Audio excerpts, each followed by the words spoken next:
প্রিয় বন্ধুরা, রাঙামাটি টু খাগড়াছড়ি রওনা করলাম।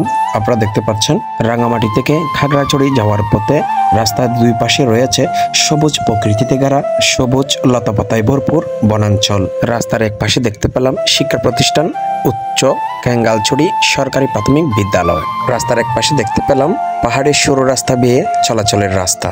অপরূপ সৌন্দর্য এক প্রকৃতি লীলাভূমি রাঙামাটি খাগড়াছড়ি পার্বত্য জেলা। পাহাড়ের বুক চিড়ে যে সরু রাস্তাটি আপনারা দেখতে পাচ্ছেন, এটি হচ্ছে কুতুবছড়ি গিলাছড়ি কাউখালীর পরে গিয়ে সবুজ প্রকৃতিতে ঘেরা পাহাড়ের মাঝখান দিয়ে যে খাগড়াছড়ি যাওয়ার রাস্তাটি, সেটি হচ্ছে এটি।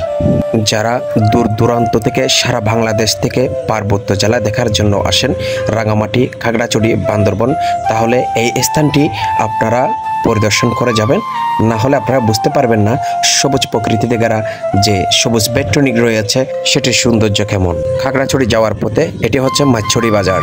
যাওয়ার পথে দেখতে পেলাম মাইছড়ি উচ্চ বিদ্যালয় এবং মাইছড়ি কলেজ। চট্টগ্রামের পার্বত্য জেলাগুলোতে শিক্ষার খনি বলা হয়।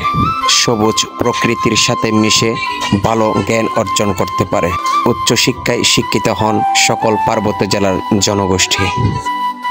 আপনারা দেখতে পাচ্ছেন এটি একটি পাহাড়ি বাজার। অবশেষে রাঙামাটি থেকে এই বাসে করে খাগড়াছড়ি বাস স্টেশনে চলে আসলাম।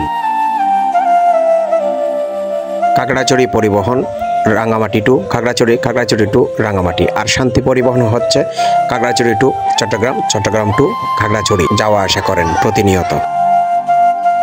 এই স্থানটি হচ্ছে খাগড়াছড়ি পার্বত্য জেলার সেঙ্গু স্কয়ার মোড় নামে সুপরিচিত একটি জায়গা। খাগড়াছড়ি জেলার আওতাধীন একটি উপজেলা রয়েছেন পানছড়ি উপজেলা। আমি পানছড়ি উপজেলায় যাওয়ার জন্য একটি সিএনজিতে উঠেছি।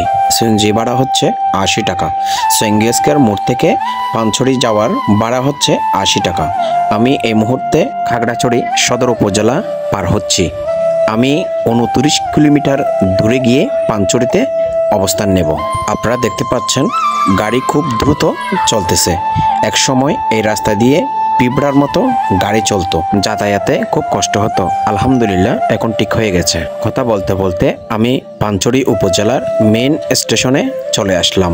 এটি হচ্ছে পানছড়ি বাজার। আমি পানছড়ি থানায় চলে আসলাম। এখান থেকে আমি চলে যাব ফুজগান। বাংলাদেশ ভারত সীমান্তে একটি দেশের প্রয়োজনীয় কাজে আমি ওই সীমান্তে চলে যাব। বাংলাদেশ ভারত সীমান্তের কাজ চলমান রেখে আমি খাগড়াছড়ি প্রধান শহরে চলে আসলাম। এটি হচ্ছে খাগড়াছড়ি প্রধান শহর। একটু পর আবার চলে যাব।